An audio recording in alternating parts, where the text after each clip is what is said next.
Shalom saudara, mari kita buka firman Tuhan minggu ini dari Matius pasal yang ke-8 ayat yang ke-23 sampai 27.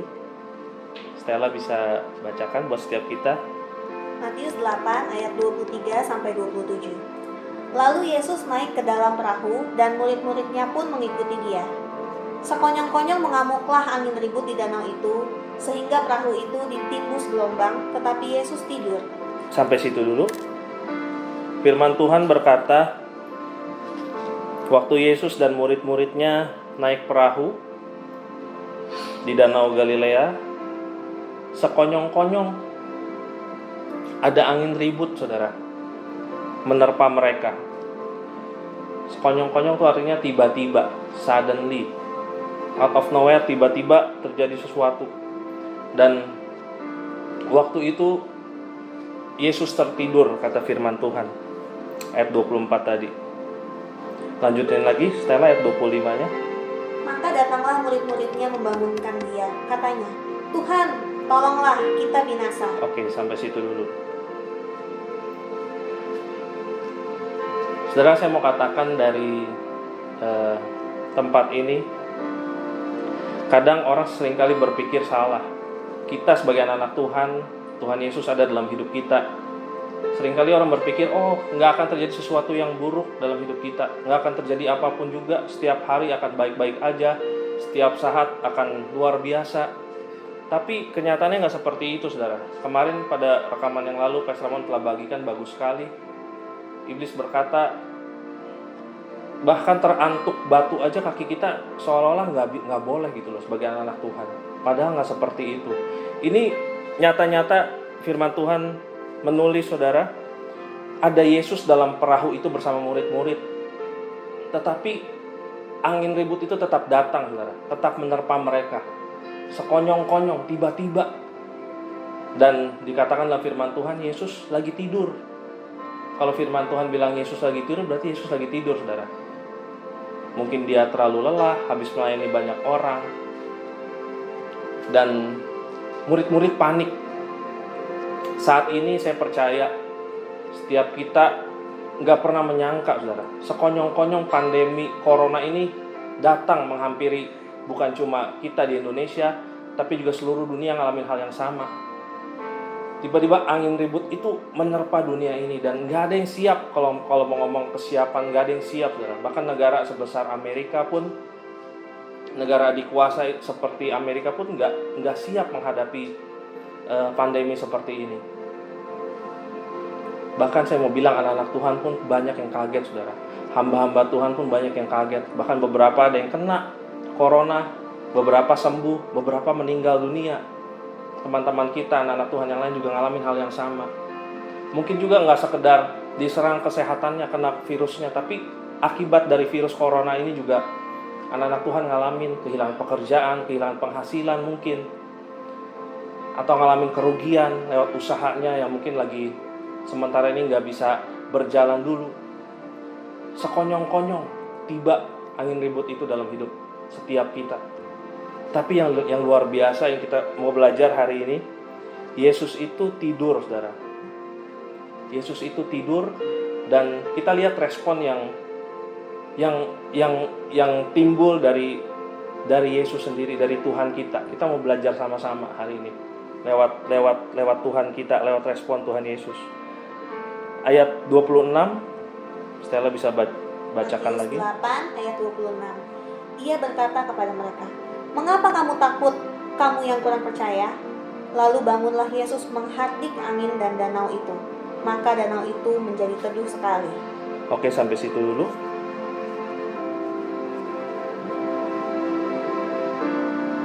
Yesus bangun. Dibangunin kan sama murid-murid, Tuhan, kita binasa. Murid-murid takut banget. Reaksi yang normal menurut saya dari apa yang murid-murid rasakan dan buat saat itu. Karena di bagian yang lain dibilang air mulai masuk ke dalam perahu dan angin itu begitu keras menerpa mereka. Reaksi yang wajar kalau murid-murid takut, saudara. Takut tenggelam tentunya, karena badai itu begitu kuat. Tetapi Yesus kita lihat sama-sama, dia tenang banget. Dia sama sekali Saudara tahu ya, kalau saudara dari posisi Yesus saat itu, mungkin pas dibangunin kaget saudara, ya kan? Yesus bangun, hah, ada apa, ada apa, mungkin kayak gitu, ya kan? Reaksi normal. Tapi Yesus enggak, dia tenang banget.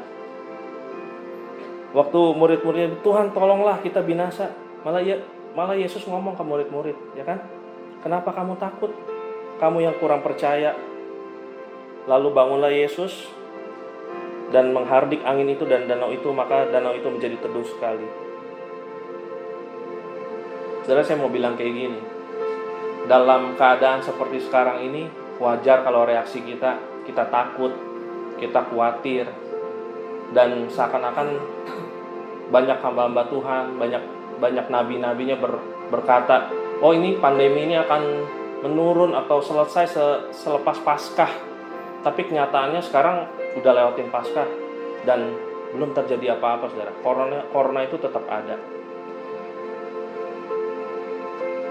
Saya nggak mau berkata, oh teman-teman kita hamba Tuhan mungkin mereka salah atau gimana, kita nggak perlu bahas yang seperti itu. Tapi kenyataannya badai itu tetap ada hari ini. Dan reaksi kita sebetulnya hanya kita dan Tuhan yang tahu di hati kita. Apakah kita takut hari-hari ini, khawatir, nggak percaya sama Tuhan, sepertinya Tuhan kok nggak buat apa-apa gitu loh, ya. Mungkin kita ngalamin dampak dari corona ini, secara ekonomi, secara pekerjaan, secara apapun juga. Yang pasti kita lebih repot di rumah, anak-anak sekarang di rumah, tiap hari belajar dari rumah, kita mesti ajarin mereka, kerjaan rumah juga, mikirin keuangan juga, semuanya. Dan hari ini yang saya mau katakan buat setiap kita, saudara, badai corona itu ada di luar diri kita. Pandemi itu ada, krisis ekonomi itu ada, saudara. Tetapi yang paling penting itu badai yang ada di hati kita. Badai ketakutan itu, badai ketidakpercayaan itu, badai kekhawatiran itu. Yang saya mau bilang, yuk kita berurusan dengan hal itu hari ini. Kita mau bilang, kita mau datang ke Tuhan. Tuhan, aku gak mau tersiksa, saudara, kalau hati kita setiap hari khawatir, takut, ya kan, dipenuhi rasa curiga bahkan sama Tuhan. Bahkan yang paling parah, udahlah saya gak mau ikut Tuhan lagi, katanya dia Tuhan tapi kok dia gak buat apa-apa sepertinya. Nah itu yang kita mau berurusan hari ini, saudara. Biarlah kita minta Tuhan, biar badai di hati saya hari ini reda dalam nama Yesus. Kita mau tenang dan kita mau, firman Tuhan bilang, jadilah tenang supaya kamu dapat berdoa.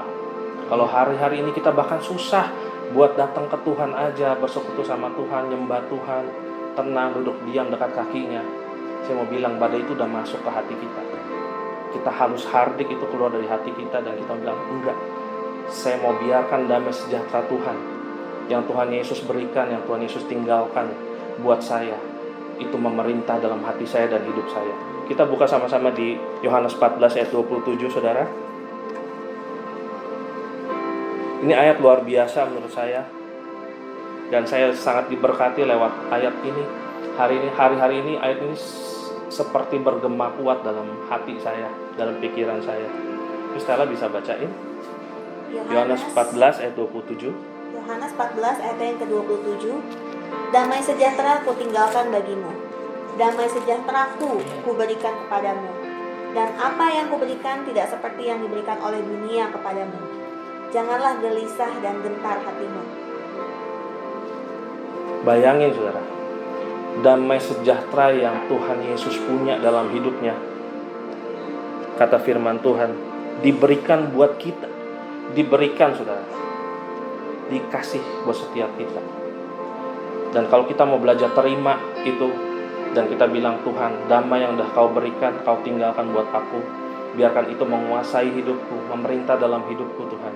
Saya percaya badai ketakutan itu, badai kekhawatiran itu, badai kecemasan itu akan mulai reda dalam hidup kita. Sama seperti waktu Yesus tidur di dalam perahu bersama murid-murid, waktu badai itu menerpa, Yesus tenang, saudara. Yesus gak kehilangan damai sejahteranya, karena damai sejahtera yang Yesus punya itu gak tergantung dari keadaan di luar. Seringkali, wah kita damai, karena sekali kita ya gak terjadi apa-apa. Gampang untuk kita berkata, oh saya percaya Tuhan, waktu kita di atas gunung yang tinggi, waktu kita di puncak keberhasilan, waktu kita lagi ngalamin hal-hal yang luar biasa. Tapi saat kita di dalam lembah, saudara, sebetulnya itu damai sejahtera yang sejati yang Yesus tinggalin buat setiap kita. Itu yang Dia berikan buat setiap kita. Dan hari ini kita mau berkata, Tuhan, aku gak mau hidupku dikuasai ketakutan lagi, kekhawatiran lagi. Aku mau hidupku, damai yang Kau beri itu buat hidupku, Tuhan, itu memerintah dalam hidupku. Dan aku mau hidup dalam damai sejahtera yang sejati. Aku mau percayakan hidupku sekali lagi ke dalam tangan-Mu, Tuhan. Kita nggak akan pernah tahu, saudara, pandemi ini kapan berakhir, impact-nya akan seperti apa. Banyak ahli berkata, ya September udah bagus kalau bisa selesai. Akhir tahun ini kita nggak tahu, saudara. Dan yang pasti dunia ini akan berubah drastis setelah kejadian ini.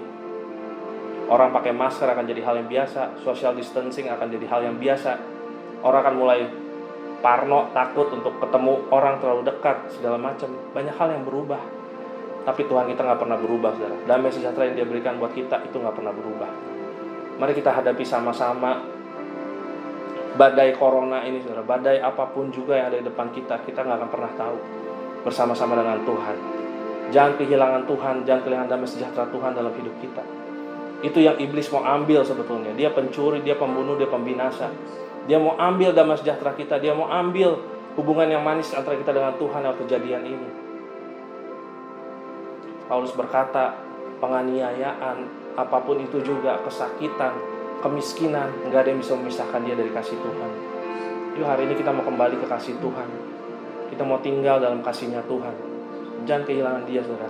Dia yang paling berharga dalam hidup kita. Biarkan damai sejahtera itu sekali lagi memerintah dalam hidup kita. Dan saya berdoa, apapun yang terjadi dalam hidup kita, kita tetap bisa berdiri dalam iman kita, dalam pondasi iman kita yang sejati, dalam Yesus Kristus Tuhan, dalam kasih-Nya yang sejati, saudara. Tadi kita juga baru dapat kabar teman kita sekonyong-konyong, tiba-tiba dapat kabar tempat usahanya kemasukan pencuri. Dan bukan yang pertama, minggu lalu atau 2 minggu lalu rumahnya juga kemasukan pencuri.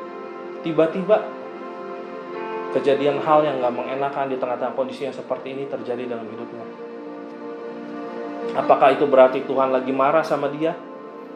Atau berarti dia lagi gak berkenan? Atau dia hidupnya di bawah kutuk, saudara? Atau Tuhan gak menyertai? Karena tiba-tiba hal yang buruk terjadi dalam hidup dia? Enggak seperti itu, saudara. Itu salah. Tapi justru lewat kejadian itu, saya percaya teman kita ngalamin satu ujian untuk dia bisa tetap dalam Tuhan dan kuatin kepercayaannya sekali lagi sama Tuhan dan berkata, Tuhan, aku serahkan semuanya dalam tangan-Mu, Bapa. Saya pun pernah ngalamin, saudara, waktu anak saya yang pertama, Gwen itu baru usia mungkin sekitar berapa bulan ya, 3-4 bulan saya rasa, masih baby, anak pertama kami. Waktu kecil itu, waktu dia nangis itu suka keluar tonjolan lewat bawah perutnya. Dan kayak bawa ke dokter, singkat cerita, divonis hernia. Dan harus dioperasi, saudara. Kami udah ke beberapa dokter dan sama opininya harus dioperasi. Pada waktu itu, keadaan saya dan istri saya itu lagi susah sekali lewat dalam keuangan. Tapi ada orang yang mau untuk biayai sebetulnya saat itu. Tapi itu sebetulnya nggak ngubah apapun di hati kami. Karena kami sebetulnya nggak rela untuk anak kami tuh harus sampai dipotong pisau operasi. Dan bayangin masih berapa bulan, masih baby dan harus ngalamin operasi. Saya sebagai seorang bapak, saya nggak rela gitu loh. Meskipun uangnya ada orang yang mau biayain, tapi saya nggak rela dalam hati saya. Dan itu badai seperti berkecamuk di hati saya. Dan saya tuh kayak lemah banget, kayak lemes banget, kayak Tuhan gimana ya. Sekonyong-konyong, tiba-tiba badai itu datang. Dan saya ingat, saya datang ke Tuhan, saya masuk kamar, saya doa di pinggir tempat tidur saya. Dan saya ingat hari itu, di hati saya, saudara, saya seperti diberikan kekuatan, bukan seperti, saya diberikan kekuatan oleh Tuhan untuk bisa menghadapi. Dan selepas saya berdoa, saya punya kekuatan dan saya bilang, Tuhan, kalau emang ini mesti sampai dioperasi, it's okay. Saya seperti punya kekuatan untuk bisa menghadapi semuanya. Keadaannya gak berubah, Gwen tetap kalau nangis tetap keluar tonjolan. Dan kata dokter kalau itu sampai tonjolan itu nggak masuk lagi ke dalam, harus segera dioperasi. Alhasil, singkat cerita, keadaan nggak berubah, tetapi hati saya berubah, saudara. Karena ada kekuatan dari Tuhan yang memenuhi hati saya.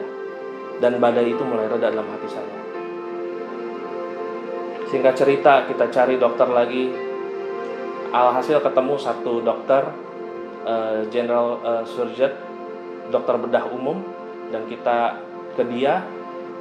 Puji Tuhan, akhirnya beliau bilang,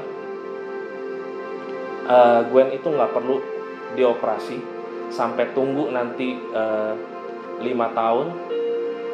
Kalau memang itu masih terjadi terus, baru harus dioperasi.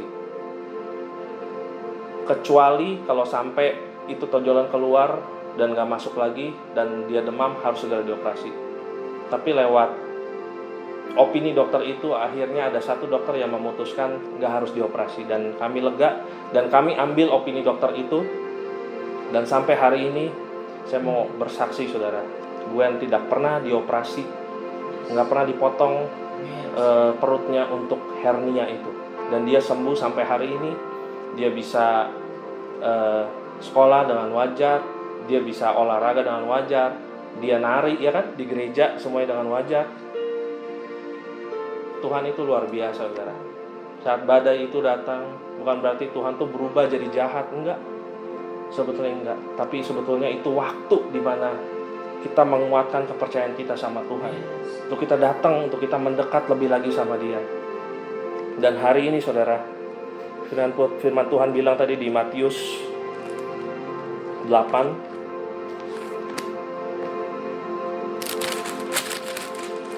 ayatnya yang ke-26. Ia berkata kepada mereka, "Mengapa kamu takut, kamu yang kurang percaya?" Hari ini mau gak kita berdoa sama-sama? Kita urusan sama dua hal ini, dengan ketakutan kita dan ketidakpercayaan kita sama Tuhan. Ya kan? Bukan tidak percaya, tapi kurang percaya, kata Tuhan. Beda, tidak percaya dan kurang percaya itu beda, saudara. Kalau kurang percaya itu masih percaya tapi berkurang, nggak sepenuhnya lagi percaya. Mau nggak hari ini kita berurusan dengan hati kita masing-masing? Kita mau bawa ke Tuhan. Tuhan, aku nggak mau hatiku dikuasai oleh ketakutan lagi. Aku nggak mau hatiku ini kurang percaya lagi sama Engkau, Tuhan. Kita mau sama-sama berdoa sebentar. Kita mau izinkan Tuhan sentuh hati kita sekali lagi. Tuhan, aku mau badai ketakutan ini, Tuhan. Kekurang percayaan aku, Tuhan, tentang hidupku, tentang keluargaku, tentang masa depan, tentang apa yang akan terjadi. Kita bawa ke Tuhan hati kita. Bapa, kayak bawa hati kami sore hari ini, Tuhan. Kayak bawa setiap ketakutan kami, kekhawatiran kami, kecemasan kami, Tuhan. Untuk setiap ketidakpastian yang ada karena pandemi corona ini, krisis ekonomi, Tuhan. Setiap kekurang percayaan hati kami kepadamu, Tuhan. Kami mau bawa, Tuhan, sore hari ini. Kami mau katakan badai ketakutan, diam dan redalah mulai sore hari ini dalam nama Yesus.